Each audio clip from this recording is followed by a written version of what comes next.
ইন্নাল হামদালিল্লাহ আলহামদুলিল্লাহি রাব্বিল আলামিন ওয়াসসালাতু ওয়াসসালামু আলা রাসূলিহিল আমিন ওয়া আলা আলিহি ওয়া আসহাবিহি আজমাইন আম্মা বা'দু ফাআউযু বিল্লাহি মিনাশ শাইতানির রাজীম وترى الملائكة حافين من حول العرش يسبحون بحمد ربهم وقضي بينهم بالحق وقيل الحمد لله رب العالمين وقال تعالى محمد رسول الله والذين معه أشداء على الكفار رحماء بينهم تراهم ركعا سجدا يبتغون فضلا من الله ورضوانا سيماهم في وجوههم من أثر السجود ذلك مثلهم في التوراة ومثلهم في الإنجيل قال النبي صلى الله عليه وسلم كفى بالمرء كذبا أن يحدث بكل ما سمع اللهم صل على محمد وعلى آل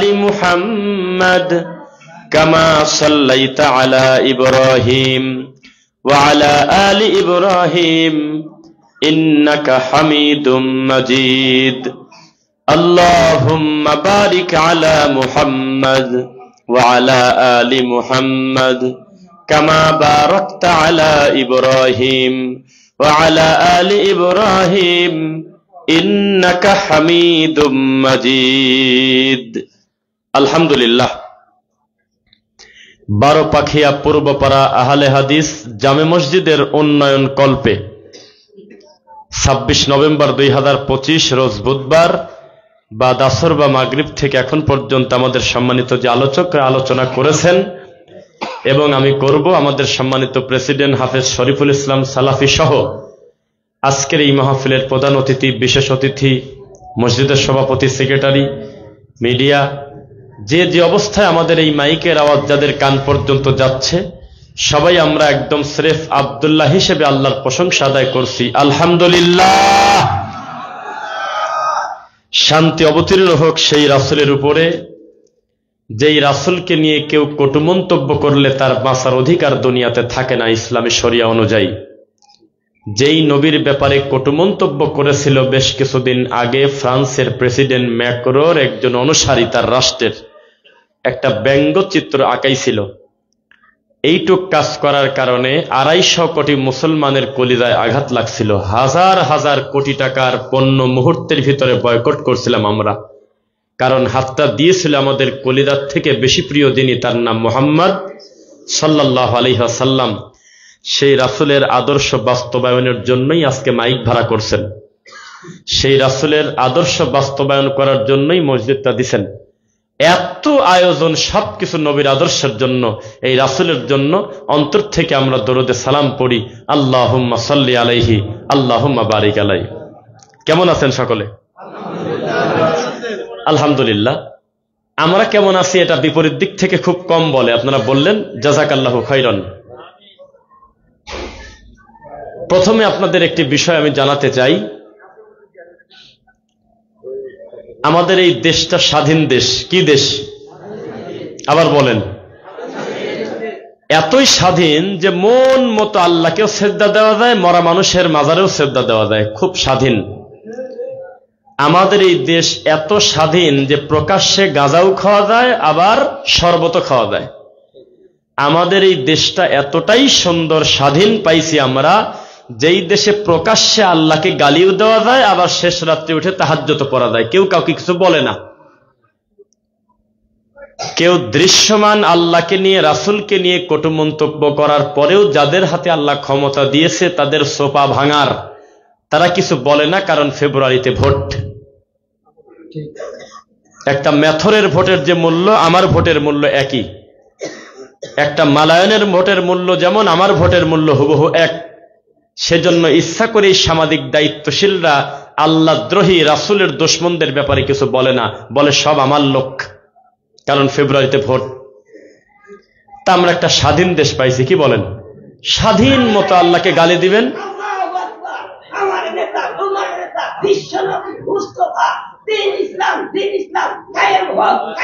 বসেন, আলহামদুলিল্লাহ, আল্লাহ আমাদের দিনের জন্য কবুল করুন, আল্লাহুম্মা আমিন। এরকম স্বাধীনতা আমরা চাই না যে একটা ডাকাত ডাকাতি করে যাবে, আমি কিছু বলবো না। একটা বেনামাজি নামাজ একদিনও পড়ে না, ঈদের নামাজের জামাত মিস করে, আর আমি বাপ বসে দেখবো, ওই রকম স্বাধীনতা চাই না। পিঠের চামড়া তোলার স্বাধীনতা চাই আমরা, বেনামাজিকে জেলে ঢুকানোর স্বাধীনতা চাই আমরা, চোরের হাত কাটার স্বাধীনতা চাই আমরা, জেনাকারিনী মহিলা বিবাহিত হলে তাকে একেবারে হত্যা করে দিতে চাই, পাথর মেরে বুক পর্যন্ত গেড়ে, এই স্বাধীনতা চাই আমরা। ওই স্বাধীনতা চাই না যে 10,000 টাকা দিয়ে মুহূর্তের ভিতরে পরকীয়া ঠিক করে দেবে, এই নোংরা নীতি আমরা চাই না। আমাদের এই দেশ স্বাধীন, এতটাই স্বাধীন যে 18 বছর পূরণ হওয়ার একদিন আগে যদি কোনো মেয়ের বিয়ে দিতে চায় তার বাপ, আর প্রতিবেশী কোনো অসভ্য যদি ফোন দেয় থানায়, থানা থেকে পুলিশ এসে ওই বাপের ধরে নিয়ে যাবে, কারণ মেয়ের বয়স 18 বছর পূরণ হয় নাই। 12 বছরের মেয়ে কুকাম করে ধরা পড়ে বাচ্চা পেটে নিয়ে ঘুরতেছে এই দেশে শত শত। কিন্তু বিবাহ দিতে গেলে ঝামেলা আছে। 15 বছরের ছেলের সাথে বিদেশি লোকের বউ ধরা পড়ে জড়াজড়ি করে আটকে পড়ে আছে, সমাজবাসী জোর করে তাকে বিয়ে দিয়ে দেওয়ার জন্য প্ল্যান করতেছে, টাকা বাজি ধরতেছে 2 লক্ষ টাকা। কিন্তু ওই 15 বছরের ছেলেকে যদি কেউ বিয়ে দিতে যায়, মামা রাজি না, খালু রাজি না, ফুফা রাজি না, দাদা রাজি না, দাদি রাজি না, সারা দেশের সবাই বলে আরে বাচ্চা ছেলেকে বিয়ে দাও কি কামে। ওই বাচ্চা ছেলে যেই দিন থেকে কুকাম করে, কন্ডম না থাকলে প্রতি বছর একটা করে বাচ্চা পয়দা হইতো। কঠিন পরিস্থিতিতে আমরা আছি। এটা একটা আশ্চর্য দেশ, যেই দেশ 90% উপরে নাকি মুসলমান আমরা বলি, সেই দেশে মহিলা বিয়ে করার জন্য রাস্তায় মিডিয়ায় নামছে কয়দিন আগে। নোয়াখালী থেকে মেয়ে চলে আসছে টাঙ্গাইলে, নাম হলো সোফিয়া। নার্গিসের বাড়িতে এসে বলতেছে আমাদের 2 জনকে বিয়ে না দিলে আমরা বিষ খাবো। এই তো আমাদের স্বাধীন দেশ, এই তো আমাদের মুসলমান দেশ। কুলাঙ্গার আবুল সরকার, বাউল ফাউল ল্যাংটা, এই অমানুষের কুলাঙ্গার, এই শয়তান আমার আল্লাহকে প্রকাশ্যে গালিগালাজ করতেছে মুনাফিক বলে, নাউজুবিল্লাহ। এ মুখে আনাও পাপ। একটা সামাজিক রাজনৈতিক নেতা কিচ্ছু বলে না, কারণ ফেব্রুয়ারিতে ভোট। এইরকম জানোয়ার, এইরকম অসভ্য, এইরকম অমানুষ আবুল সরকার, এই কুলাঙ্গারের পক্ষ নিয়ে কিছু রাজনৈতিক নেতা মাঠে নেমে বলতেছে যে আমরা তার পক্ষে, তার নির্যাতন বন্ধ হোক, তাকে মুক্তি দেওয়া হোক, কারণ তার অনুসারীদের যাতে ভোট পায়। এই স্বাধীনতা আমরা চাই না। আপনারা মনে করেছেন যে এই আবুল সরকার, এই বাউল গ্রুপ আজকে আল্লাহকে গালি দিয়েছে, আপনি কিছুই জানেন না। আজকে ফেসবুকে একটা নতুন ভিডিও ভাইরাল হয়েছে, আবুল সরকারের পূর্বের একটা ভিডিওতে বলতেছে সূরা নাসে বলা আছে যে তোমরা মন মতো নাচো। কথা বলেন না, চুপ করে থাকেন কি কারণে? নাউজুবিল্লাহ বলেন। সূরা নাস, এখানে নাকি প্রত্যেক আয়াতে আয়াতে আল্লাহ বলছে হে বান্দা তোমরা সবাই মিলে নাচো, এই জন্য নাচা বলে জরুরি। এইরকম অমানুষদের জায়গা করে দিয়ে, এইরকম কুলাঙ্গারদেরকে মাঠে ময়দানে যে সমস্ত লোক বাউল গানের নামে আসর করে, তারা মানসিক বিকৃত, তারা মুসলিম নামের মুশরিক, তাদেরকে প্রতিহত করতে হবে আইনের মাধ্যমে। কোন ধরনের স্বাধীনতা পাইছি আমরা? হ্যাঁ মুনাফিক মুসলমান। আল্লাহ রাসূলকে উমর রাদিয়াল্লাহু আনহু বললেন আমি সারা পৃথিবীর সব থেকে বেশি ভালো আপনাকে বাসি, আমার জানটা বাদে। রাসূল বললেন হলো না, ভাবি চিন্তে বলো, তোমার জানের থেকে বেশি প্রিয় যদি আমি না হই, পূর্ণাঙ্গ মুমিনের খাতায় তোমার নাম থাকার কথা না। আর আপনি কত বড় মুনাফিকের মুসলমান, আপনি মুসলমান হয়ে আপনি বাউলের পক্ষ নিচ্ছেন, যেই বাউল প্রকাশ্যে আমার আল্লাহকে নিয়ে কটু মন্তব্য করে, এ তো বলতেও তো ভিতরটা ছিঁড়ে যায়। সাবধান। গত পরশুদিন কালো জিরা মনে করে কীটনাশক ওষুধ রুটির ভিতরে মিশে খাইছে, বোঝে নাই। 11 জন বর্তমান সদর হাসপাতালে আছে সাতক্ষীরা। কি মনে করে খাইছে বলেন তো? কথা উত্তর দিবেন। কি মনে করে খাইছে? কালো জিরা। জান্নাতে দেওয়ার আশায় খাইছে না দুনিয়াবি খাবার? দুনিয়াবি খাবার। এই খাবার মিস্টেক হওয়ার কারণে 11 জন হাসপাতালে বাঁচে না মরে আমরা কেউ জানি না, আল্লাহ জানে। আর ভুয়া আমল করে শিরক করে এই জমিনে মাস্তানি করে আপনি টিকে আছেন আর বলতেছেন আমল তো করতেইছি জান্নাতে যাব। এত সহজ? প্রত্যেক বিদাত হইল কীটনাশক, প্রত্যেক বিদাত হইল ভাইরাস। কালোজিরা মনে করুক আর মধু মনে করুক, যে জিনিস মনে করেই যদি আপনি কীটনাশক খান তার কাজ হবেই। এর নাম হলো অপরাধ। আজকে মুসলমানের কোনো ফিলিংস নাই, অনুভূতি নাই। আমি খালি দুঃখে চিন্তা করি, আল্লাহ এই সমস্ত অমানুষ 2 দিন পর পর মানুষের বাড়িতে দেয় ভোট চাবে কোন লজ্জায়? যারা মীমাংসিত ইসলামের শত্রুর ব্যাপারে খোলা মাঠে কথা বলতে লজ্জা পায়, যাতে বাউলদের 50 লাখ ভোট হাতছাড়া না হয়, এই অসভ্য 2 দিন পর মসজিদে দাঁড়ায় বলে কোন জ্ঞানে আমাকে ভোটটা দিও? যেই অমানুষ নবীর দুশমনের ব্যাপারে কথা বলতে লজ্জা পায়, খোলা মাঠে বলে না, এই লোকটা কোন হিসাবে বলে আমাকে ভোট দিলে জান্নাতে চলে যাবে, বলে কোন লজ্জায়? হিসাব একদিন হবে, হবে কিনা বলেন? অনেক কাজ হয়ে গেছে। যেই মাহফিলে কালেকশন থাকে, উন্নতি কল্পের মাহফিল, সেই মাহফিলে আমরা চান্স পাই, এটাই আমাদের ভাগ্য। কারণ মূল ফোকাস থাকে যে মাল উঠলো কত, গতবার কত উঠছে আর এইবার কত, এরপরে অতিথির তো আছেই। সব মিলে আমরা যে মাইকটা পাইছি এটা একটা শুকরিয়া আদায় করি। তবে যতটুকু সময় আমরা বলবো আপনার মুখ থেকে কথা আমি বলাবো ইনশাল্লাহ, যে লোকটা যে টাইমটুক পাইছিল ইনসাফ করে কথা বলছে, ইনশাল্লাহ ইনশাল্লাহ ইনশাল্লাহ। একটা তাকবীর দিচ্ছে, লিল্লাহি তাকবীর। জমিয়ে গেছেন আপনারা, একবারে জমিয়ে গেছেন। পিছনের ভাইয়েরা কোনো কথা বলে না, লিল্লাহি তাকবীর। এই তাকবীরে মজা পান না? এই তাকবীরে শান্তি পান না? মুহাম্মাদের অনুসারী উম্মতরা হল বর্তমান সবচাইতে দুর্বল। এটা বলতে লজ্জা লাগতেছে, কথা ঠিক। কেন? আপনি বাউলদের দেখেন, সঙ্গটা দেখেন। হাজার হাজার বাউল জীবন দেওয়ার জন্য কাফন পরে রাস্তায় মানিকগঞ্জে বের হয়েছে, একটা বাউলের মুখে এই কথা নাই আল্লাহকে নিয়ে গালি দেওয়াটা আমার ঠাকুর ঠিক করে নাই। অন্য ব্যাপারে তার ঠিক আছে, আমাদের একই বাউলের দল যেহেতু, তবে আল্লাহকে নিয়ে গালি দেওয়া ঠিক হয় নাই। কেউ বলে না, সবাই তার পক্ষ নিয়ে রাস্তায়। লালনের মন্দিরে যখন আওরস হয়, 2 কিলোমিটার ফাঁক দিয়ে হাঁটা যায় না, পরিবার নিয়ে গাঁজার গন্ধে আর গাঁজার ধোঁয়ায় এই লালনের অনুসারী একটা জট পাগলকে ধরে যদি জেলে দেন, হাজার হাজার জট পাগল মিছিল করবে তাকে বের করার জন্য। কিন্তু উম্মতে মুহাম্মাদি যারা খাঁটি মুসলমান, তাদের একজনকে ধরে দেখেন, বাকি লোক জিলাপি খায়। অথচ মুহাম্মদুর রাসূলুল্লাহর অনুসারীদের একটি উদ্দেশ্য হল রুহামা উ বাইনাহুম আশিদ্দা উ আলাল কুফার। কাফেরদের ব্যাপারে তারা খুব কঠোর, আর নিজেদের ব্যাপারে তারা খুব রহমশীল, দরদালা, মুহাব্বতের মানুষ। আমাদের পুরা উল্টা, ইহুদি খ্রিস্টান আমাদের বন্ধু আর মুসলমান ভাই হইল আমাদের শত্রু। কথা বুঝতেছেন তো? এখন তাই হয়নি? সব কিছু ইহুদি খ্রিস্টানের কিছু আমরা সমস্ত কিছু তাদের অনুকরণ করতেছি আর মুনাজাতে বলতেছি, আল্লাহ তুমি আমাদেরকে জান্নাতে দিও। লা তাত্তাখিযুল ইয়াহুদা ওয়ান নাসারা আউলিয়া। কোরআন মাজিদের ডাইরেক্ট ঘোষণা, খবরদার, ইহুদি খ্রিস্টান কিন্তু তোমার বন্ধুর জাত না, ওরা খুব খারাপ, ওদেরকে বন্ধুরূপে গ্রহণ করো না। বাদুহুম আউলিয়া ও বাদ, ওরা নিজেরা নিজেদের ভাই, তোমার ভাই না। ওরা তোমার মানি শত্রু, জানি শত্রু, ইসলামের শত্রু। ওরা যদি তোমার সাথে বন্ধুত্ব করে, তোমার দিন ধর্ম, তোমার চরিত্র ধ্বংস করেই ছাড়বে। মুসলমান, ইহুদি খ্রিস্টান যদি প্রথম দিনেই বলতো, ও টাঙ্গাইলের 12 পাখিয়া গ্রামবাসী, পূর্বপাড়াবাসী, তোমাদের বাড়ির প্রত্যেকটা মহিলাকে হাফ প্যান্ট পরায় বাড়ি থেকে বের করো, আমরা বোরকা তুলে নিলাম, এ কথা কেউ আপনারা মানতেন না। ওরা বোরকা তুলে দেবে না, তবে বোরকার ডিজাইনটা এমন ভাবে করবে, এমন ভাবে সাজাবে, ও পরার না পরা সেম। ওরা কখনো রাস্তাঘাটে ঘুরে ঘুরে বলবে না, হে মুসলমানের মেয়েরা, তোমরা যদি আগামী কাল থেকে যদি ঢোলাঢিলি পোশাক পরো, তোমাদেরকে চামড়া তুলে দেব, কোনো দিন তারা বলবে না। ওরা জানে মুসলমান এমন একটা জাতি, আমল আখলাক কম থাকলেও অন্য ব্যাপারে কিছুই করে না, কিন্তু চ্যালেঞ্জ করলে ওরা সামনে দাঁড়ায় যায়। যদি বলি বোরকা পরলে তোমাকে মারবো, এই কথা বললে ওরা বোরকা ছাড়বে না, বরং যারা পরে না ওরা নতুন করে আরো পরবে। কি করা যায়?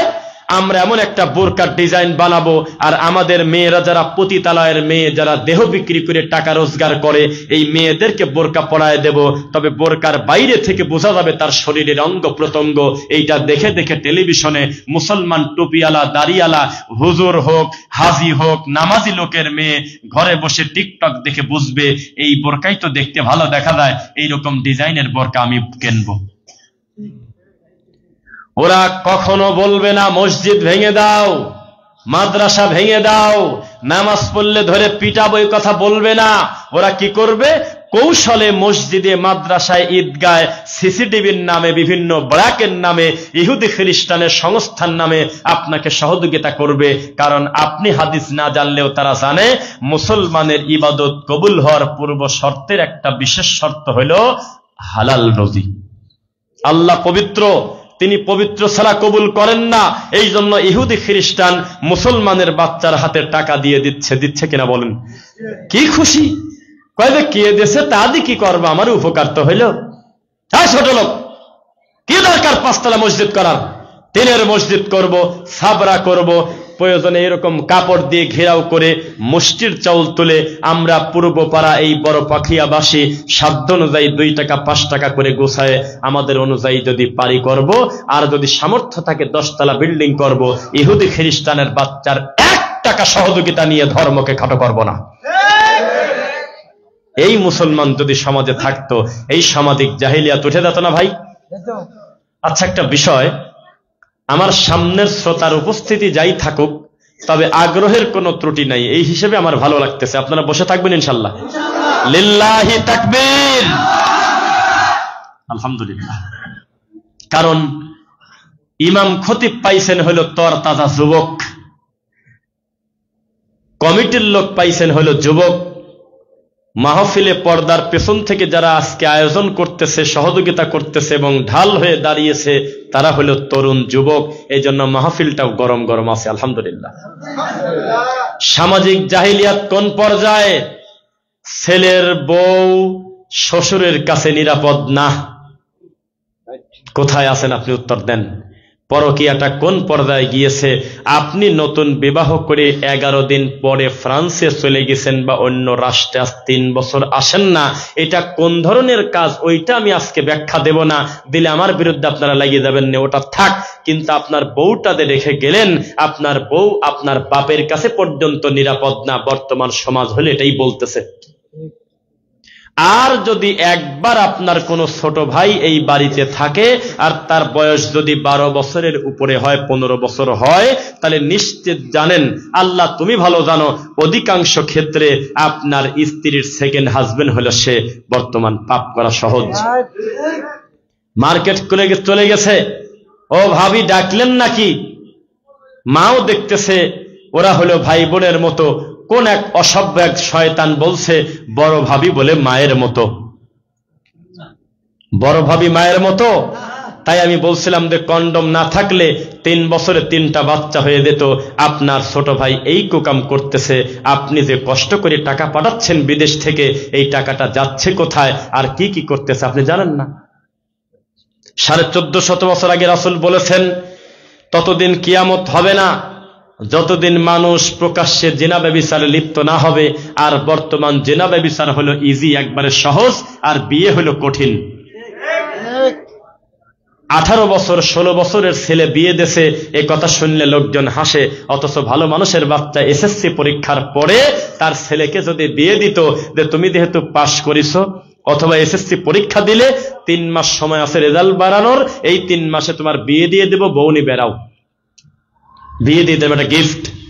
এসএসসি পাস করেছো, গোল্ডেন এ প্লাস, খুশি হয়ে পুরস্কার দিলাম একটা বউ। আর 1.5 থেকে বেশি কাম হয়তো আপনি জানেন না। আপনার ছেলে গোপনে কত কুকাম করে আপনি জানেন না। বাপের অনুমতি নিয়ে কোনোদিন কেউ কোনো নারীর সাথে কুকাম করে না ভাই। ওই মেয়ে কত ধরনের অন্যায় করে আপনি জানেন না। আপনার কিছু খারাপ প্রতিবেশী আছে, তারা বলে যে আরে আর একদিনকের ছেলে হাতে পায়ে লম্বা হয়েছে, এই ছেলেকে বিয়ে দিয়েন না। শুধু হাতে পায়ে লম্বা হয় নাই, বহু জায়গায় লম্বা হয়েছে, আপনি বিয়ে দিচ্ছেন না, আপনি দায়ী হচ্ছেন। এই মেয়ে 25 বছর পর্যন্ত পুষে রাখতেছেন কার কথা মতো? কোন হাদিসে আছে, কোন আয়াতে লেখা আছে তোমরা তোমাদের মেয়েদেরকে এমএ পাস করাও, দাওরা পাস করাও, কামেল পাস না করা পর্যন্ত বিয়ে দিও না? আছে কোন জায়গা? আমি মরার আগে 2 চোখ দিয়ে দেখে দিতে চাই, কোন বাপের বেটা থাকলে হাত তুলে বলেন, আমি দেখব। বরং তার উল্টা কথা আছে, মেয়েকে আদর্শ শিক্ষা দাও, আল্লাহর ওহির জ্ঞানে জ্ঞানী করো, মেয়েকে দিন শেখাও, অতি দ্রুত দিনদার পাত্রর হাতে তুমি আমানতটা বুঝে দাও, তোমার সাথে আমি জান্নাতে কাছাকাছি থাকবো। এই হাদিস আমরা পাইছি, আপনারা পাইছেন? কথা বলে না। আর গ্রামে ভালো একটা ছেলে পেয়েছে, এই মেয়েটাকে যদি বিয়ে দিতে যায় তার মামারা মানা করে, আমরা মেয়েকে পড়াবো, আরো 5 বছর দেখবো। এই 5 বছরে হাজার হাজার ল্যাংটা ছবি দেখবে। স্কুল কলেজ ভার্সিটিতে শুধু ছেলেরা বিড়ি সিগারেট খায় না। ও টাঙ্গাইলবাসী, আপনার পাশের জেলা ঢাকা, টাঙ্গাইলের সদরে খবর নিয়ে দেখেন, মেয়েরা পর্যন্ত বিড়ি খায়। হ্যাঁ, এখন আর শহর বলে কোনো কথা নাই। আমরা গিয়েছিলাম ঠাকুরগাঁও, রানীশঙ্কল, আমরা গিয়েছিলাম পঞ্চগড়, বিভিন্ন জেলায় গিয়ে আমরা খবর পেয়ে বক্তব্য দেওয়ার শেষে কমিটির লোক আমাদের বলে, আমাদের এলাকাতেও অনেক মেয়ে হলে স্কুল কলেজে পরে বিড়ি খায়। কোথায় যাচ্ছে দিন দিন আমরা? বিবাহটাকে সহজ করেন, জেনাবে বিচার কঠিন হয়ে যাবে। 18 বছর বয়সে একটা ছেলে যদি একটা বউ পায়, ওর কিসের টাকা পাশের ঘরের ভাবির সাথে কুক করা? কোন দরকার আছে? এই রাস্তা আমরা খুলে দিয়েছি। 32 বছর বয়স হয়ে গেছে, ও মানুষ, ছোট লোক, মুনাফিকের বাচ্চা মুসলমান, 15 জন লোক আল্লাহ ওর মাধ্যমে রুজি দেয়, আর একটা মেয়ে বাড়িতে আনার আগে ভয় পাচ্ছে, কয় যে ও তো কামাই জানে না। তুই কামাই জানিস না? ছোট লোক, তুই কামাই জানিস না? তুই বল, যেই মানুষের হাত ধরে এতদিন 10টা লোক আমরা খানা খেয়েছি, আমার হাত দিয়ে আল্লাহ 11 নম্বর রুজিও তিনি দিবেন। যেই মেয়ে আমার বাড়িতে বউ হয়ে আসবে, আমারটা খেতে আসবে না, তার বাজেট সে নিয়ে আসবে, হতে পারে সে আসার কারণে আমার রুজিতে আল্লাহ আরো বেশি বরকত দিয়ে দেবে। দিয়ে দে, কালকে বিয়ে দিয়ে দেবো ছেলের। খালি কি যুবকরাই ঠিক করছে না, মুরব্বীরাও ঠিক করছেন? মুরব্বীরা ঠিক বলে তো, ছেলে পেলে ঠিক বলে তো লাভ নেই। বাড়িতে যায় লজ্জা আপনাকে বলতে পারে না, আপনিও একটা বেশরম লোক। চাচির কাছে, দাদির কাছে, নানির কাছে কত কষ্ট করে বোঝায় বলে যে আব্বাকে একটু বোঝাও, আমি বিয়ে করব। এই কথা যখন আপনার কান পর্যন্ত আসছে, ছেলে একবার বলে ফেলছে বিয়ে করব, এরপরে যদি খুশি মনে বিয়ে না দেন, আপনি মানসিক রোগী, আপনি সুস্থ মানুষ না, ভালো মানুষ না। যেই ছেলে নিজে থেকে বলে ফেলছে আমি বিয়ে করব, আপনি কোন লজ্জায় সেই ছেলেকে মারতে গেলেন আর বললেন ও অমুকের ছেলে, এত বড় বিয়ে কর না, তুই 2 দিনের ছেলে, এত ফায়সা কথা বলেন কেন? আপনি বিয়ে দিয়ে দেন, আল্লাহ চাহে তো বড় বড় গুনাহ থেকে আল্লাহ তাকে হেফাজত করবেন ইনশাআল্লাহ। বিয়ের পরেও কেউ অন্যায় করেন আমি তা বলি নাই, তবে পার্সেন্টেজ খুব কম অবিবাহিত মানুষ যত পাপের সাথে যুক্ত। বুঝতেছেন তো? সবাই হাসতেছে, কত মজাদার ওয়াজ। অথচ আমাদের বাপ মা যদি এই বিষয়গুলো বুঝতো, কত আগে সহজ হয়ে যেত। ডক্টর জাকির নায়েক বলে, আমি একবারে স্যাংরা বয়স আমার বাপ মামা বিয়ে দিয়েছে, আমি অতি দ্রুত আমার ছেলে ফেলে বিয়ে দিয়ে দিছি, শর্টকাটে রিল্যাক্সে আমি চিন্তা মুক্ত হয়ে খালি দিন ধর্মের কাজ করবো, আমার ব্যবসা বাণিজ্য দেখার কোনো চিন্তা নাই, আমার ছেলে বড় হয়ে গেছে আমার সাথে সাথে। আর সাদে অর্ধেকের বেশি মাল নাই, এখন ওই বাপ করছে যে চাকরির একটা প্রমোশন হোক, তারপর দেখবো কি করা যায়। ওদিকে কিন্তু 20 বছর পড়াশোনা করছে ছেলেটা, 15টা মেয়ের সাথে তার ব্রেকআপ হয়ে গেছে, এখনো বিয়ে দিচ্ছে না, বলতেছে যে আরো কিছুদিন দেখবো। যেহেতু গরু করটিয়া হাট থেকে নিয়ে আমরা অন্য হাটে আর কিছুদিন দেখি কোন হাটে দামটা ভালো ওঠে, সহজে বিয়ে দিতে চায় না, এরপরে বলে আগে বাড়ি ঘরটা ঠিক করি। এই তো আমাদের সমাজ। এমন একটা সময় বিয়ের যখন টাইম আসে, তখন এই বাপ আর মা, আপনারা কত খারাপ দুইজন। আপনারা বলতেছেন আমি একটা বাচ্চা মেয়ে ঘরে আনবো, ছেলে হলো 42 আর মেয়ে হলো ক্লাস 9-এ পরে একটা মেয়ে আনছেন বাসায়, কি করবেন বলেন? 6-7 বছর পর হারবাল খায়। আর বাংলাদেশের যুবকদের চরিত্র হলো গাছের ডালে ডালে, 7 দিনের কোর্স, 21 দিনের কোর্স। শুনতে আপনার মজা লাগতেছে, হাসতেছেন, কথা তো সত্য, কথা সত্য না? চরিত্র রক্ষার জন্য আল্লাহ চিকিৎসা দিল বিবাহ। ওয়া আনকিহুল আয়ামা মিনকুম ওয়াস-সালিহিনা মিন ইবাদিকুম ওয়া ইমাইকুম ইন ইয়াকুনু ফুকারা আয়ুগনিহিমুল্লাহু মিন ফাদলি। তোমরা বিয়ে করো, বিয়ের কারণে আমি আল্লাহ তোমাদেরকে বরকত দিয়ে দেব, সুবহানাল্লাহ, ধনী বানায় দেব। আর আমরা বিয়েটাকে যখন কঠিন করেছি, জিনা ব্যভিচার হয়ে গেছে, তখন সহজ। আল্লাহ হেদায়েত দিক, বলেন আমিন। তাহলে মোরাল কথা, সন্তানকে উপযুক্ত টাইমে বিয়ে দিয়ে দিবেন। আপনি খুব ভালো বোঝেন উপযুক্ত টাইম কোনটা, দুনিয়ার সব বোঝেন, ছেলে বিয়ের হয়েছে এইটা বোঝেন না, মেয়েকে সৎ পাত্রে বিয়ে দিতে হবে এইটা বোঝেন না, আপনি একটা জাত মূর্খ ছাড়া কি বলবো বলেন। এটা থেকে সতর্ক থাকবেন ইনশাআল্লাহ। 2, পরকীয়া ঠেকানোর জন্য ইসলামের বিধান ছাড়া বিকল্প কোনো পথ নাই, আল্লাহর ভয় ছাড়া। বোঝা যাচ্ছে? আর আপনাদের সমাজে কিরকম বিবাহ হয় তা আমি জানি না। আমাদেরকে দীর্ঘদিন মিডিয়ার মাধ্যমে, সিনেমার মাধ্যমে, নাটকের মাধ্যমে, চলচ্চিত্রের মাধ্যমে, সামাজিকভাবে এলাকার দায়িত্বশীল মেম্বার, চেয়ারম্যান, হাই স্কুলের প্রধান, মা বোনদের ওখানে জায়গা হচ্ছে না, ভালো হচ্ছে, ভালো, তারা আসুক, মা বোনদের ব্যাপারে আমরা নসিহা করবো ইনশাআল্লাহ। একটু মা বোনরা একটু এগিয়ে বসবেন, চেপে চেপে বসবেন, আর একটা বোনকে বসার পরিবেশ করে দিবেন। কোথায় জায়গা আছে? পিছনে জায়গা আছে, আপনারা ভালো বুঝবেন, একটু চেপে চেপে বসবেন, ঝগড়া করবেন না। আচ্ছা, যে কথা বলতেছিলাম, পরকীয়া আমাদের সমাজের একটা অভিশাপ কিনা বলেন? অভিশাপ কিনা? আচ্ছা, আপনারা আমাকে উত্তর দেন তো দেখি। একটা লোক যখন পরকীয়া করে ধরা পড়ল, আপনি কি শিওর এটা বোঝা যায় যে আজকেই প্রথম করলে? এটা কি বোঝা যায়? পরকীয়া কোনোদিন কাউকে মাইকিন করে ডাকে না, তোরা কে কোথায় আসিস, আমি অমুকের প্রবাসের ঘরে ঢুকবো বলে? কোনো দিন তারা মানুষকে জানায়া যাবে না, বরং সর্বোচ্চ সিকিউরিটি করে, তদন্ত করে, 1 সপ্তাহ, 1 মাস, 2 মাস সময় নিয়ে, সব চাইতে নীরব টাইমে, ইলেকট্রিসিটি নাই, মানুষের শব্দ নাই, ওই বাড়িতে পুরুষ মানুষ চলে গেছে, বহু প্ল্যান প্রোগ্রাম করে ওই 2 জন মানে প্রেমিক প্রেমিকা, তাই না? এরপরে তারা আস্তে করে ঘরে ঢোকে। 15 দিন কুকাম করার পর একদিনের দিন তাকদীরের কারণে ধরা পড়ে গেছে, তখন আমরা তার বিচার করতেছি। বাকি 15 দিন ঠেকাবে কে? বুঝতেছেন নাকি? প্রথম দিনে কিন্তু ধরা পড়ে খুব কম, একটা পর্যায়ে গিয়ে ধরা পড়ে। দেখবেন যে টঙ্গী ব্রিজের উপরে মিনিটে মিনিটে খুর হাতে করে করে কিছু ল্যাংটা বাচ্চা নিরীহ মানুষের ব্যাগ টান দিয়ে নিয়ে যায়, মোবাইল টান দিয়ে নিয়ে যায়, কোপ দেয়, টান দেয়, এরকম করে না? একটাকে ধরে মন মতো পিটান, বারবার খালি বলে যে আমার দোষ নাই, আমি আজকেই প্রথম আইছি, আমার বস আছে অমুক, আমি আজকে প্রথম আইছি, আমাকে ছাড়িয়ে দেন। ধরা পড়লে ওই দিন তার প্রথম। আপনার ছেলেকে বলেন অমুকের বোর সাথে তোর গল্প কিসের?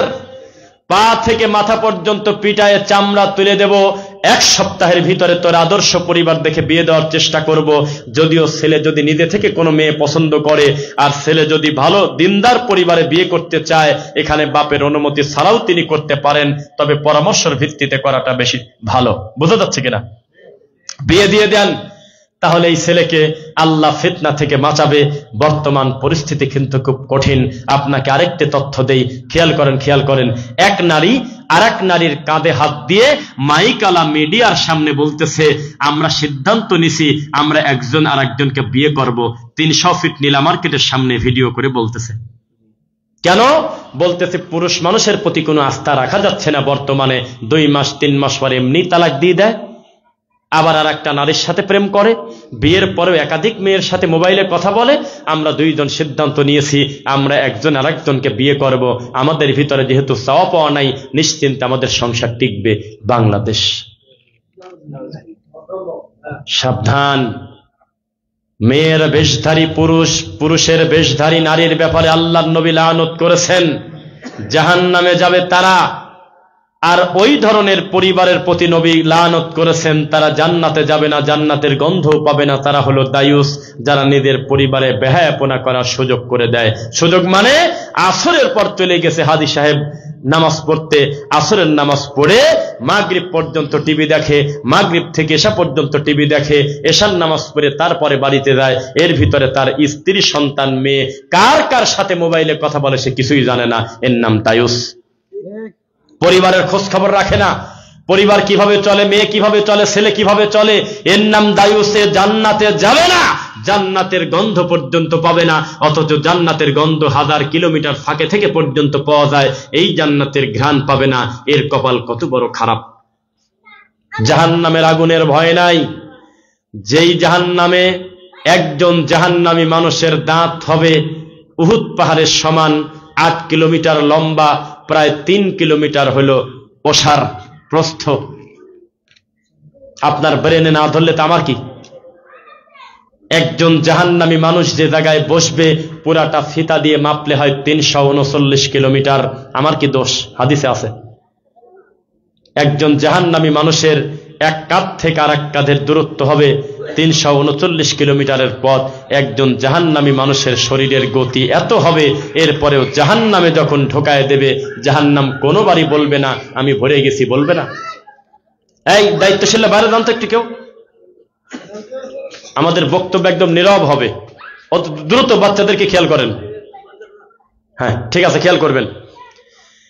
এই জাহান্নামে যখন আপনাকে দেওয়া হবে, জাহান্নামে একবারও বলবে না যে আমি ভরে গেছি আর দিয়েন না, বরং জাহান্নাম কোনোভাবেই ভরবে না। জাহান্নামে খালি আগুন জ্বালানোর জন্য মানুষ আর পাথর দেওয়া হবে। ওয়াকুদুহান নাস ওয়াল হিজারা, পাথর দেওয়া হবে জোরে জোরে, মানুষ দেওয়া হবে জোরে জোরে। এরপরেও জাহান্নাম যখন শান্ত হবে না, জাহান্নাম বলবে হাল মিন মাজিদ, আর কি কিছু আছে? আমার তো খালি খালি লাগে। তখন আল্লাহ তার নিজের পাও জাহান্নামের ভিতরে ভরে দেবে। জাহান্নাম বড় কঠিন জিনিস। একজনের দাঁত হচ্ছে উহুদ পাহাড়ের সমান, 7 কিলোমিটার লম্বা, আর এই দিকে ওসার প্রস্থ হলো 3 কিলোমিটার, আর বসার জায়গা কাঁধ থেকে এই কাঁধের দূরত্ব একদম প্রায় 339 কিলোমিটার। মক্কা থেকে মদিনার দূরত্বে হাজার হাজার কোটি কোটি মানুষ জাহান্নামে যাওয়ার পরেও এই জাহান্নাম ভরবে না। এই জাহান্নামটা যদি আপনি সামনে রেখে ভয় করেন, আমার ধারণা পরকিয়া থেকে শুরু করে মানুষের সব পাপ বন্ধ হয়ে যাবে ইনশাল্লাহ। আর যদি বাউলদের মতো বিশ্বাস থাকে যে জাহান্নাম হলো নারীর যৌনাঙ্গ, গোপনাঙ্গ, এটা মুখে আনা যায়? লালন দর্শন, বাউল দর্শন আলাদা একটা ধর্ম। আপনি বিশ্বাস না করলে আমার কিছু করার নাই। জীবনে আবুল সরকারদের বিরোধিতা আমরা করতাম না যদি তাদের মন্দির আলাদা থাকতো, যদি তাদের ধর্মগ্রন্থ আলাদা থাকতো। লালনকে তারা নবী বলে স্বীকৃতি যেমন দেয়, খোলা মাঠে বলে দিত, আমাদের কোনো আপত্তি নাই। তারা কেন মাঠে ময়দানে এসে কোরআনের আয়াত মুখ দিয়ে বলে, আল্লাহর নাম নেয়, রাসূলের নাম নেয়, এইগুলো বলে বলে তাফসির করতে আসে কি কারণে? জবাব দেন। একজন সাংবাদিক লিখেছে একটা মূলধারার মিডিয়াতে, ক্লাস 5 পাস করছে এই আবুল সরকার, অথচ সে হাজার হাজার মানুষকে সামনে নিয়ে কোরআনের তাফসির করে। এই জাতি ল্যাংটা জাতি না তো কি?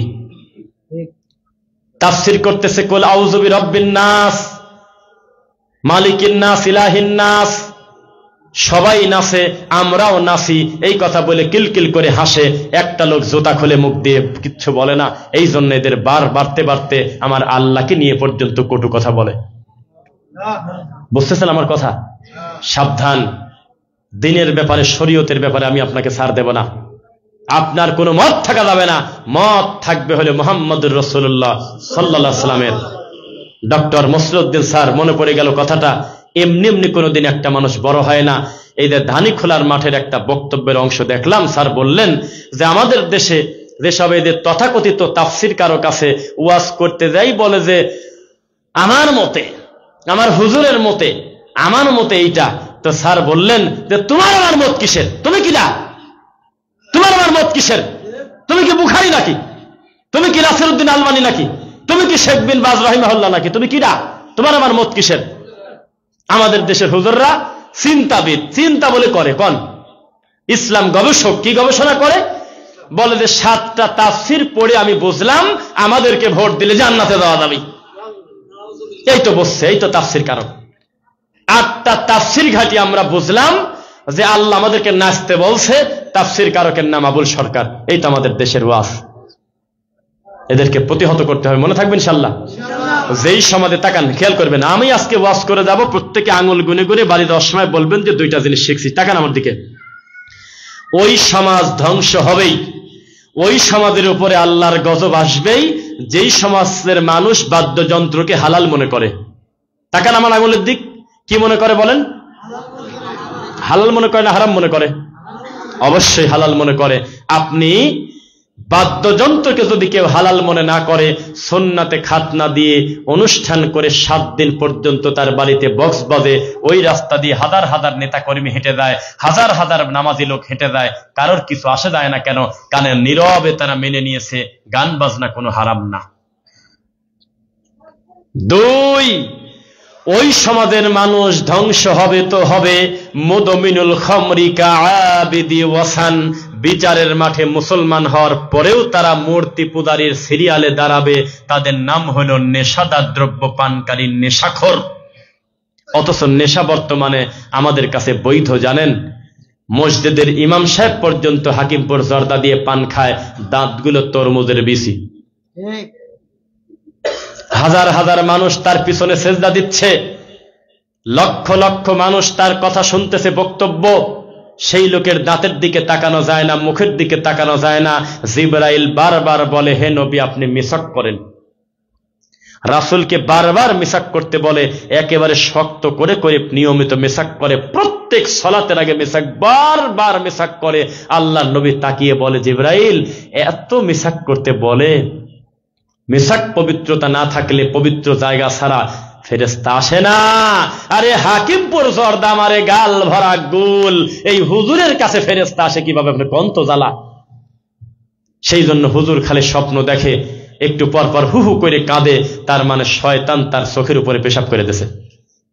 যা ঘুম আসে চোখ বন্ধ করে খালি মরা ঠাকুরের দেখে, আর নাম নিচ্ছে হলো আল্লাহর নাম নিচ্ছে, নবীর নাম নিচ্ছে, মুহাম্মদ সাল্লাল্লাহু আলাইহি ওয়াসাল্লামের।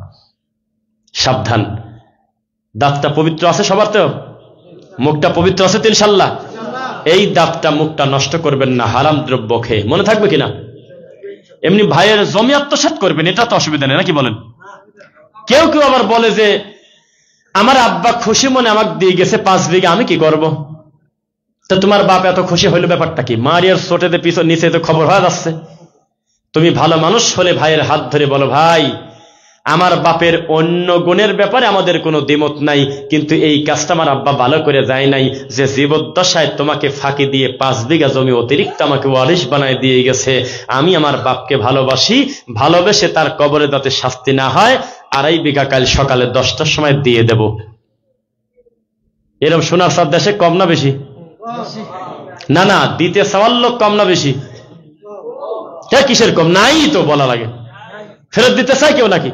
আবার ফতুয়া তো আছেই, খুশি মনে দিলে নেওয়া লাগে। শেখ আব্দুর রাজ্জাক বিন ইউসুফ হাফিজাহুল্লাহ বলে, তোমার শ্বশুর বাড়িতে কত ফকির ভিক্ষি পায় না ফিরে আসে, আর তোমার সাথে যেদিন মেয়ে বিয়ে দেয় সেদিন এত খুশি হইলে এক বৈঠকে তোমার 3 লাখ টাকার হুন্ডা দিয়ে দিয়েছে। কি খুশি? খুশি না, এটা খুশি বলে না। সাবধান। যাদের পিতা জীবদ্দশায় মৃত্যুর আগে এক সন্তানের উপরে অসন্তুষ্ট হয়ে আরেক সন্তানকে সব সম্পদ লিখে দিয়ে গিয়েছে, বাপের মৃত্যুর আগে অথবা মৃত্যুর পরে জানাজার সময় ঘোষণা দিয়ে দেন, আমার বাপের একটু পরে দাফন করব, একটু পরে তো খবর হতে পারে, তবে আমার বাপকে আমরা ভালোবাসি, তার ভুলটা সংশোধনের টাইম আছে, আমরা ভাই ভাই মিল করে সম্পদ সমবন্টন করে নেব। ভালো হতো না খারাপ হতো? এইগুলি আমাদের সমাজে ওয়াজ হয় না। আমাদের পাবনার সবচেয়ে দামি ওয়াজ হইল, চোখ বন্ধ করে লাইটটা নিভায় দাও, তুমি মনে মনে মনে করো আমি পুলসিরাতের উপরে আছি, ডানে জান্নাত বামে জাহান্নাম, একটু যদি হেলাধুলা করি আমি বামে পড়ে যাব।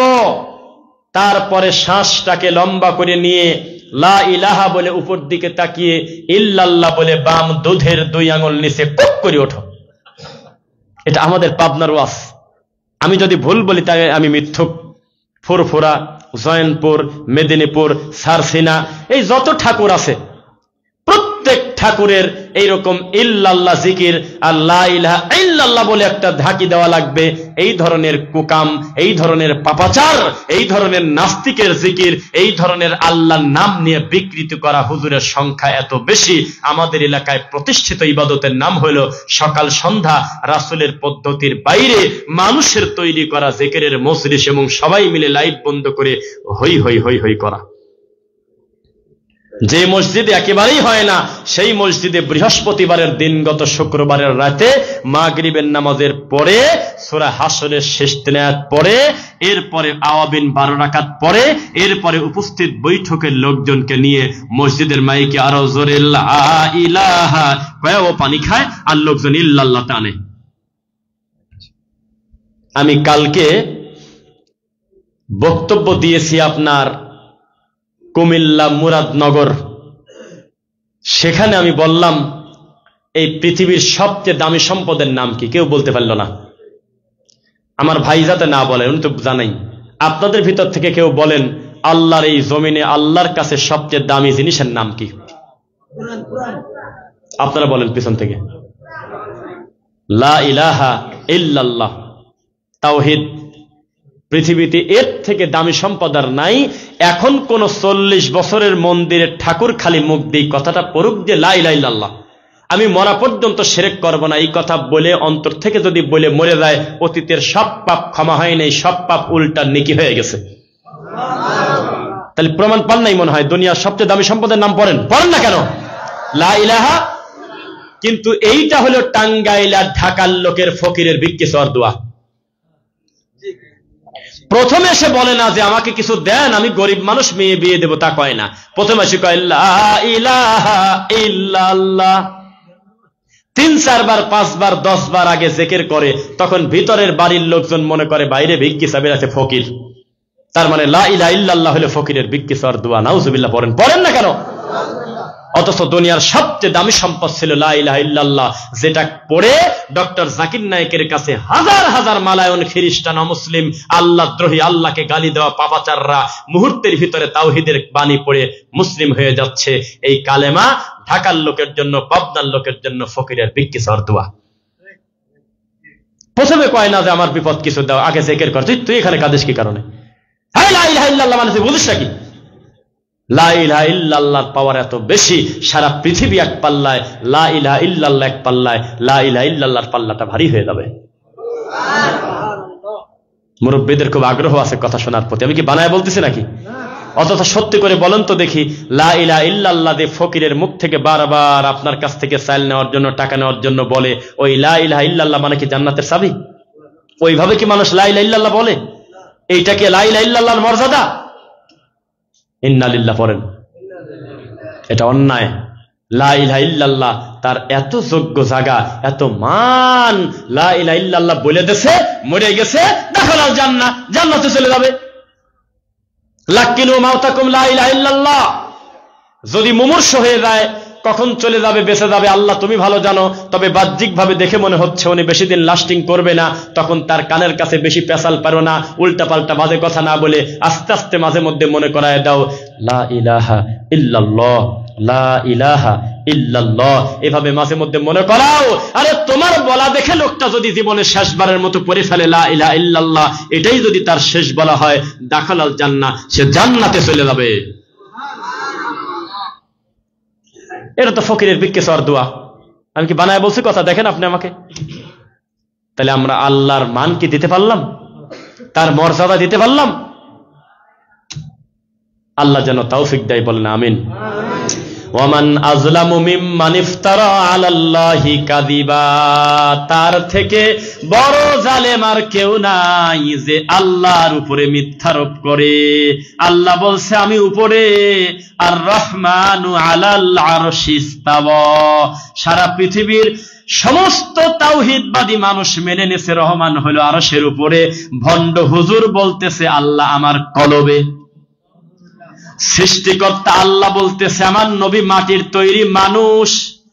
পৃথিবীর সব ভালো মানুষ এটা মেনে কবরে চলে গেল।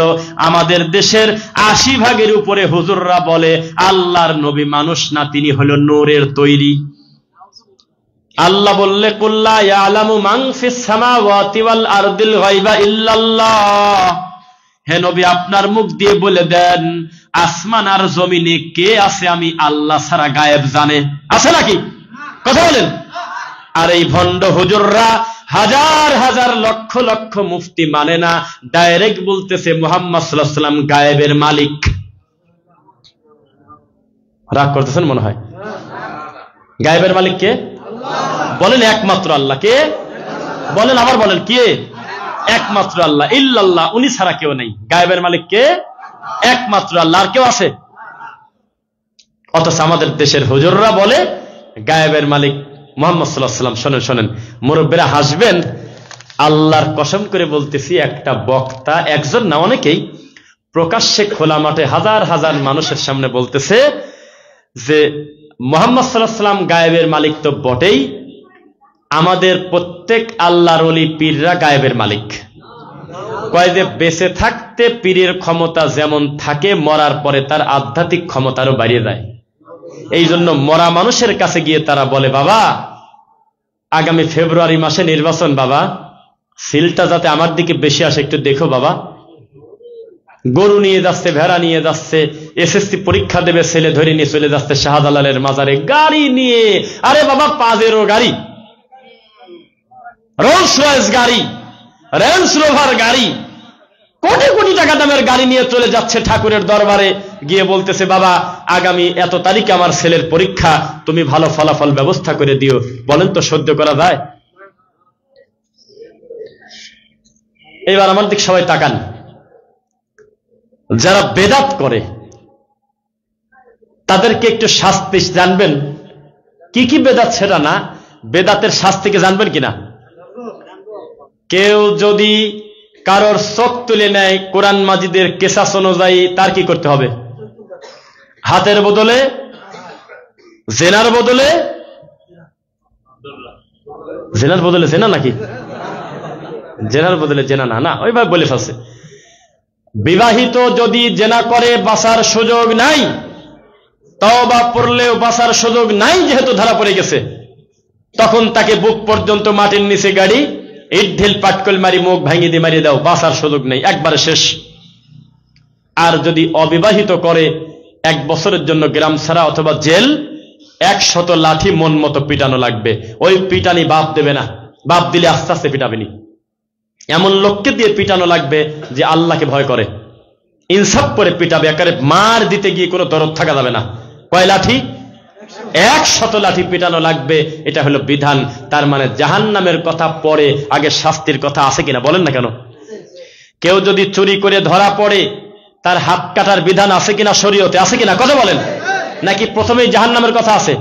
কেউ যদি ডাকাতি করে, কেউ যদি সমাজে বিশৃঙ্খলা করে, কেউ যদি বড় পাপ করে, কারোর আছে বিপরীত ধর্মী, হাত পাও কেটে দিতে হবে, প্রথমেই তাকে জাহান্নামের আলোচনার কথা আসে নাই, আগে তার শাস্তির ব্যাপারে এসেছে। ইমাম ইবনুল কাইয়্যিম রাহিমাহুল্লাহ বলেছেন, যার কোনো পাপের শাস্তি দুনিয়াতে হয়ে গেল, আশা করা যায় তার কপালটা ভালো, আল্লাহ তাকে ক্ষমা করতে পারেন, সুধারণা রাখা যায়।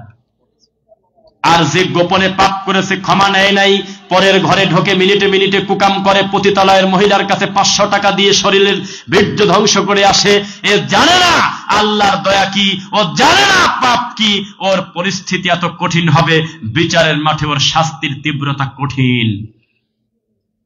তাহলে আমি যে কথা বোঝাচ্ছি, সব পাপের শাস্তি আগে না জাহান্নাম আগে? আগে শাস্তির আলোচনা আছে। বেদাত এমন একটা পাপ, এই বেদাতির শাস্তির হিসাব পড়ে জাহান্নাম আগে। কেন? কুল্লা মুহদাসাতিন বিদআ ওয়া কুল্লা বিদআতিন দালালা ওয়া কুল্লা দালালাতিন ফিন্নার। ইবাদতের নামে, ধর্মের নামে নতুনত্বই হলো বিদআ, আর প্রত্যেক বিদআই গোমরাহ, আর প্রত্যেক গোমরাহের শেষ পরিণতি জাহান্নাম। এখানে কিন্তু বলে নাই যে একটা বেদাতিকে ধরে 15টা মুখের পর থাপ্পড় দাও, নাই। দেখেন আলেমদের দিক তাকান, কোন হাদিসে লেখা নাই যে তোমরা একটা বেদাতিকে যদি ধরতে পারো তাহলে ধরে কানের নিচে আগে 10টা দাও, নাই। ডাইরেক্ট বলতেছে জাহান্নাম, কারণ শরীয়তে হাত দিয়েছে। কোথায় হাত দিয়েছে? জেনাকারী জেনা করলে কবিরা গুনাহগার হয়, এটা মহাপাপ। ক্ষমা যদি চায়, যদি বিচারের মাঠে ধরা, দুনিয়াতে বাংলাদেশে ধরা না পড়ে, আল্লাহর কাছে ক্ষমা চাইলে আল্লাহ ক্ষমা করতে পারে, কারণ এটা মানুষের হক নষ্ট করে নাই, এটা নিজের উপরে জুলুম করে কবিরা গুনাহ করেছে। কথা কি বুঝতেছেন আমার?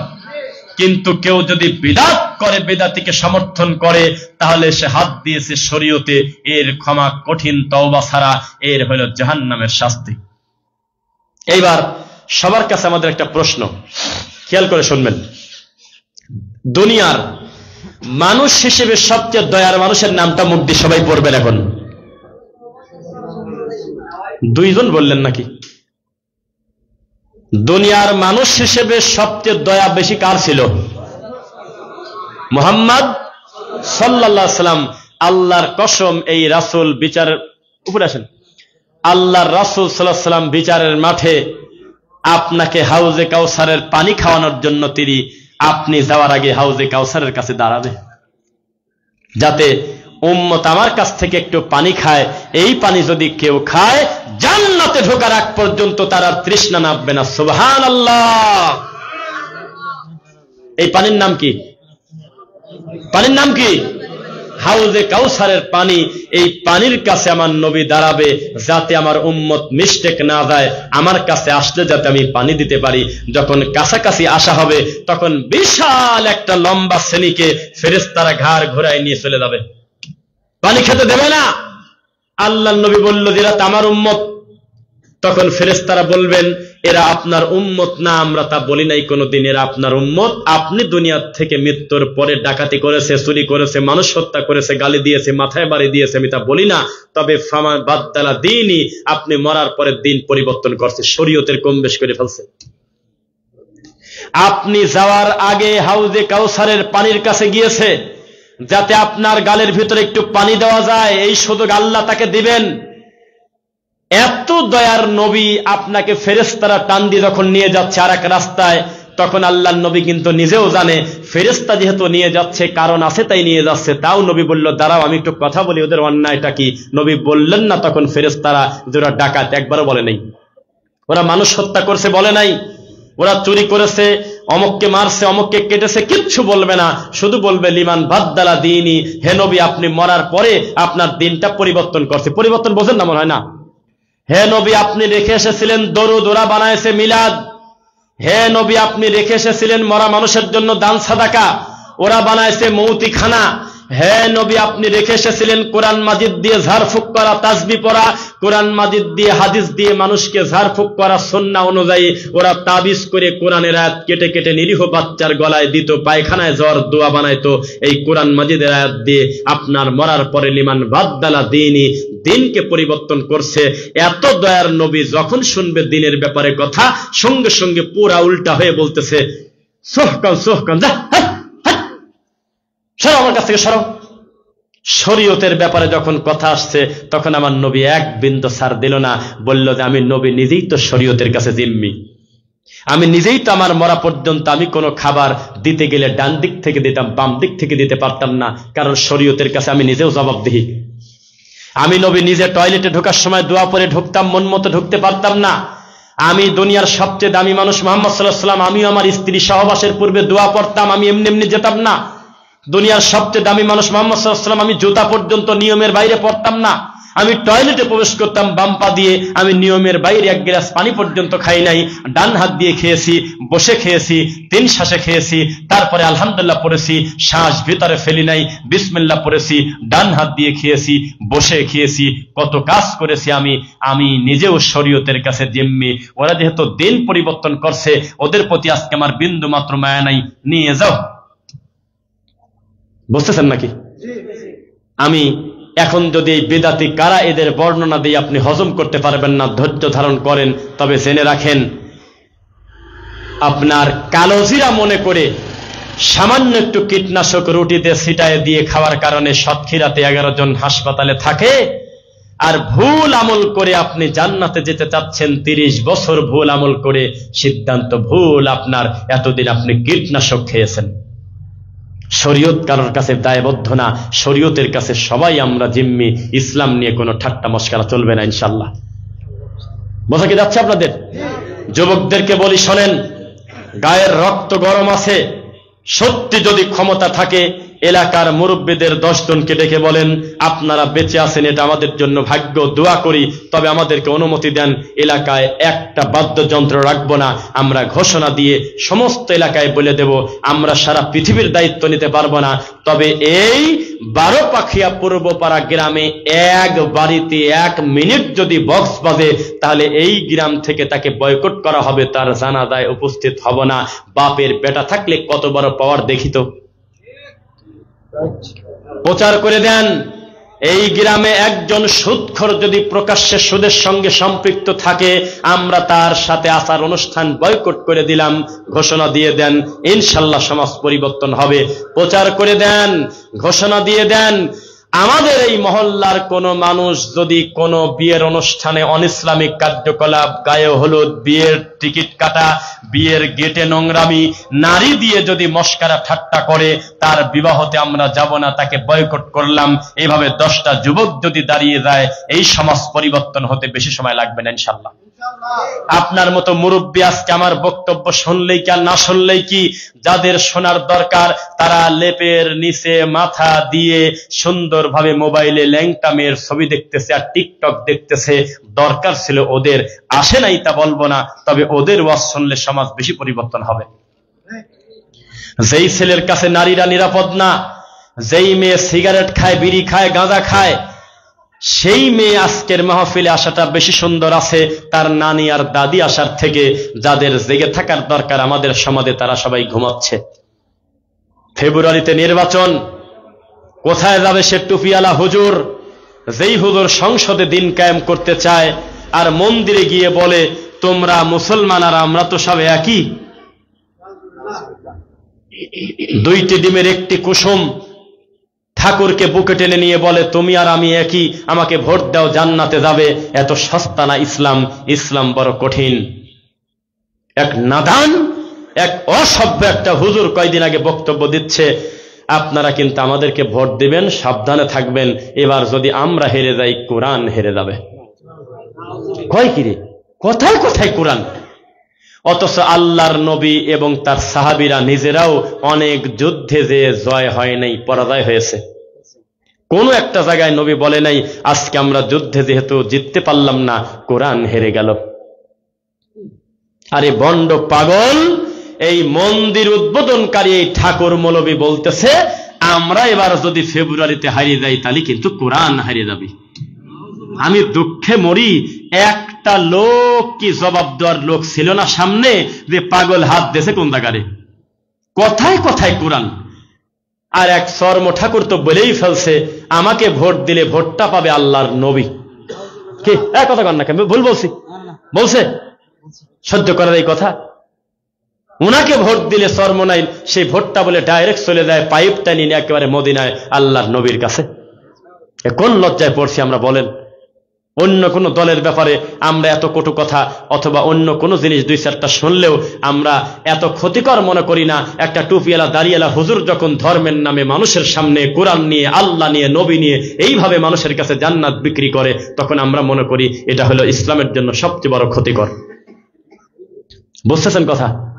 তবে এ কথা আমরা চাই যে সব জায়গায় ভালো মানুষের বিচরণ থাক কিনা।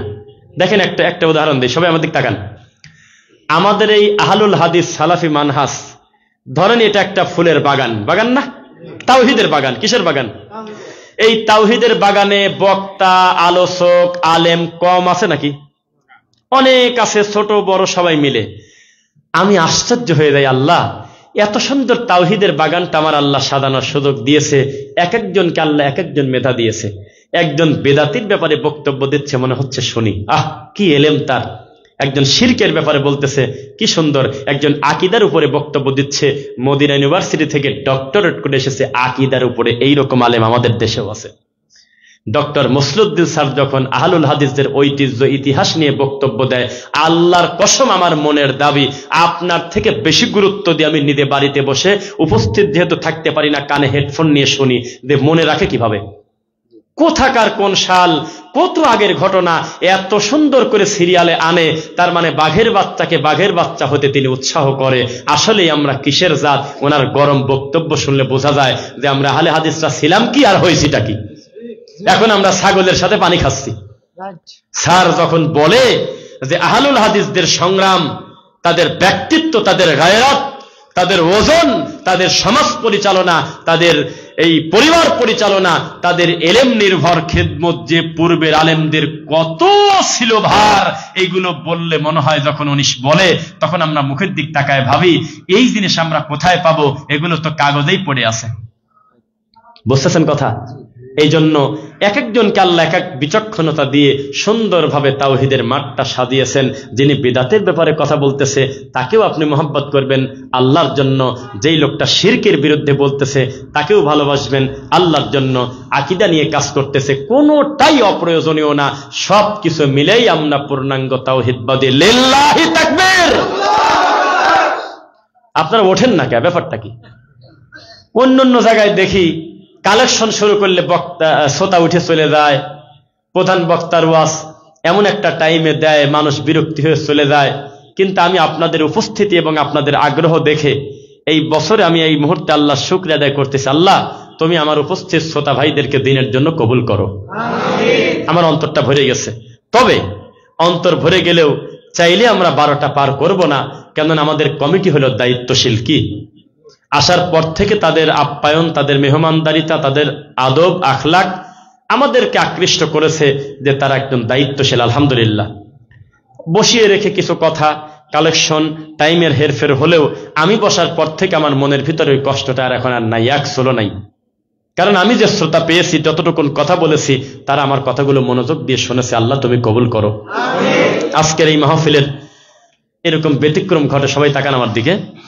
আপনারা সভাপতির চেয়ার দিয়েছেন হাফেজ শরীফুল ইসলাম সালাফি, যিনি আপনাদেরই এই প্রতিষ্ঠানেরই, যেই প্রতিষ্ঠানের উন্নতিকল্পে উদ্যোগে মাহফিল, এই প্রতিষ্ঠানেরই ইমাম এবং খতিব। এটা ঘটে না, এটা ঘটে না, খুব কম। ইল্লা বাদাশাই, কিছু বাদে। অধিকাংশ ক্ষেত্রে যেই মসজিদের উপলক্ষে মাহফিল, ওই মসজিদের ইমাম এবং খতিবকে বলা হয় হলো জোকার। তার কোনো নামও খুঁজে পাওয়া যায় না, তার কোনো যোগ্য সম্মানও নাই। আপনার এই গ্রামবাসী একটা বড় মনের পরিচয় দিচ্ছেন। আজকে একজন কোরআনের হাফেজকে, ইমামকে, খতিবকে আপনাদের এই এলাকার এই মাহফিলেরই যিনি আপনার মসজিদের খতিব ইমাম, তাকে বসাইছেন প্রেসিডেন্টের চেয়ারে। আল্লাহ দিনের জন্য কবুল করুন আপনাদের, আল্লাহুম্মা আমিন। আমরা তো বেশিরভাগ কমিটির সভাপতি পাই জালসার হলো বিড়িখোর, গাঁজাখোর, তারপরে হলো সুদখোর। স্টেজ থেকে নেমে যাই, কমিটি আমাকে বলে আপনার বাম পাশে বসেছিল ওনাকে কে চেনেন? আমরা বলে হ্যাঁ মিস্টার অমুক, উনি মাহফিলের সভাপতি। গাঁজা খায়, সুদ খায়, নামাজ পড়ে না। তো সেই হিসেবে আপনারা যোগ্য মানুষকে সম্মান দিয়েছেন, আল্লাহ কবুল করুন। এরপরে আসার পরে আরেকজন ভাইয়ের সঙ্গে দেখা, আলহাজ মোহাম্মদ সেলিম মিয়া, যিনি আপনাদের এই মসজিদের সভাপতি। আল্লাহ তুমি তাকে দিয়ে তোমার ঘরের খেদমত আরো বেশি করে নাও। এত বিনয়ী, যাওয়ার পর আমাদের সঙ্গে যে আচরণ করেছে মনে হচ্ছে ছাত্র শিক্ষকের সাথে ব্যবহার করতেছে, অথচ তিনি বহু আগে থেকে তাওহীদের আলেমদের সিনিয়র জানে, বড় বড় আলেমদের বক্তব্য শুনেছে বাইরে থেকে, প্রবাসে থেকে, তারপরে আমাদের বক্তব্য আগে থেকেই জানে। এরপরে তিনি আমাদেরকে যে সম্মানটা দিয়েছেন, আল্লাহ তুমি তোমার ঘরের খেদমত আরো বেশি করার তৌফিক দাও। এরপরে লালচান মিয়া সেক্রেটারি সাহেব সহ আজকের এই প্রতিষ্ঠানের মাহফিল যিনি পরিচালনা করলেন, মাওলানা আমানুল্লাহ খান, আল্লাহ তুমি কবুল করো। আপনাদের এই মাহফিলে একটা গুরুত্বপূর্ণ মিডিয়া আসছে, খেয়াল করছেন নাকি? নূর মিডিয়া বল্লাহ, নাম শুনেছেন নাকি? আপনি অনলাইনে লিখেই দেখেন। আপনার গোটা টাঙ্গাইলের নির্ভরযোগ্য সালাফি মানহাজের অত্যন্ত গুরুত্বপূর্ণ অনলাইন প্ল্যাটফর্মের নাম হলো নূর মিডিয়া বল্লাহ। একেবারে আল্লাহর জন্য দীর্ঘদিন আলেমদের বক্তব্য তারা প্রচার করে আশপাশে। তিনি যে আমাদের মাহফিলে এসেছেন, আমাদের বক্তব্য নেওয়ার জন্য তিনি আসছেন আপনাদের এলাকায়, আপনারা খুশি হয়েছেন? আলহামদুলিল্লাহ। পুরো বক্তব্য তিনি ক্যাপচার করেছেন, ভিডিও নিয়েছেন, লাইভও দিয়েছেন। আল্লাহর কাছে দোয়া করি তার এই মিডিয়ার মাধ্যমে নূর ইসলাম ভাইকে আল্লাহ তুমি দিনের জন্য কবুল করো। আল্লাহ তার এই নূর মিডিয়া বল্লার মাধ্যমে, বল্লা আবার বোঝেন তো না এমনি হাওয়ার উপরে কথা বললেন? বল্লা হলো সারা বাংলাদেশের আহলুল হাদিসদের একটা সেন্ট্রাল পানের প্রতিষ্ঠান। বল্লা বললে আর কিছুই বলা লাগে না, তাওহীদ প্রেমী বুঝে ফেলে কত বড় প্রতিষ্ঠানের নাম নিচ্ছি, কত বড় সমাজের নামটা মুখ দিয়ে নিচ্ছি। কথা বুঝতেছেন আমার? সেই নূর মিডিয়া বল্লা, আমরা তাদের জন্য দোয়া করি আল্লাহ তাদের মাধ্যমে যেন আমাদের এই কথাগুলো, ভালো কথা, হাজার হাজার লাখ লাখ মানুষের কাছে মুহূর্তের ভিতরে পৌঁছে দেন। আল্লাহুম্মা আমিন। শরীফুল ইসলাম ভাই আল্লাহর জন্য আমাদেরকে ভালোবাসেন। আমরাও আজকে ওপেন মাঠে ঘোষণা দিচ্ছি, জায়েজ আছে বলা একবার, আমি আমার ভাইকে খুব ভালোবাসি আল্লাহর জন্য। আজকের এই মাহফিলে যদি আমাকে 9টায় দিতেন, আমি আমার গোটা জীবনের ব্যতিক্রম ঘটনা ঘটায় যেতাম, আজকে 2 ঘন্টার নিচে আমি ছাড়তাম না। কেন এই কথাটা আমার ভাই এবং সভাপতি সাহেব বলে ফেলছে। আমার যত লাইভ দেখবেন, সব লাইভ দেখবেন 58 মিনিট, 42 মিনিট, 1 ঘন্টা 3 মিনিট, 5 মিনিট। এটা একটা অলিখিত বা একটা আলাদা, মাইকে বলি না, আমাদের একটা কন্ডিশন থাকে যে দীর্ঘ সময় কথা বলে মানুষকে কষ্ট দেব না, তারাও তাই করে। আমাদের মাঠগুলি এরকমই হয়। কিন্তু ভাই বলছে না, আপনি প্রথম আসছেন, আমার মুরব্বীদের সামনে, ভাইদের সামনে অন্তত 1.5 ঘন্টা কথা বলবেন। আমি বলছি আমাকে নিয়ে যান, ইনশাল্লাহ বলবো। আবার লাস্টে বলছে যদি ওঠাতে দেরিও হয় 12টার ভিতরে শেষ করবে ইনশাল্লাহ। যেহেতু 12টা পার হয়ে গেছে, লাস্টে আপনাদের কাছে একটা দাবি করি, কেউ উঠবেন না, আমার কথা শুনবেন তো? বক্তার সাথে একসাথে যাবো। আমার মাথার মধ্যে ঘুরতেছে হলো 226 কিলো, আর আপনার মাথার ভিতরে ঘুরতেছে মসজিদের পিছনে বাড়ি কারোর, ডানে বামে কারোর, বামে বাড়ি কারোর, 1/2 কিলো বাড়ি, 2 কিলো বাড়ি। আমি আর আমার ভাই দূরের আছি, বল্লা থেকে আসছে, আমরা 2 ভাই দূরের, আর কাছাকাছি সবাই কাছাকাছি না ভাই? তাহলে আমি এখন কিছু বিরক্তির কথা বলবো, উঠবেন না ইনশাল্লাহ। এখানে আল্লাহর ঘরের মাহফিলে আসছি, আমার মাধ্যমে যদি 10টা টাকা আপনি আল্লাহর এই ঘরে আমার কথায় দিয়ে দেন, তা আমার পুরস্কার আছে নাকি? বিনা পয়সা আমার লাভ নাই। এই যে আপনি আমার কথায় দিলেন আল্লাহর ঘরে, আমার পার্সেন্ট আল্লাহ দিবে না? ইনশাল্লাহ দেবে। বলেন ইনশাল্লাহ দেবে। তাহলে আপনি একটু মুখ দিয়ে বলেন যে হুজুর, দ্বিতীয় বক্তার হাতে কি দিয়েছি সেটা পরে, তবে আপনার হাতে খুশি হয়ে আমি 2 বস্তা সিমেন্ট আমি আল্লাহর ঘরের কাজের জন্য মনস্থ করলাম। একটু বলে ফেলেন কেউ, বলেন, কষ্ট নেবেন না, বলেন। আর এই যে আমাদের প্রধান অতিথি, ওনার নাম ছিল হলো ফেরদৌস আহমেদ, না? এসএম ফেরদৌস আহমেদ না?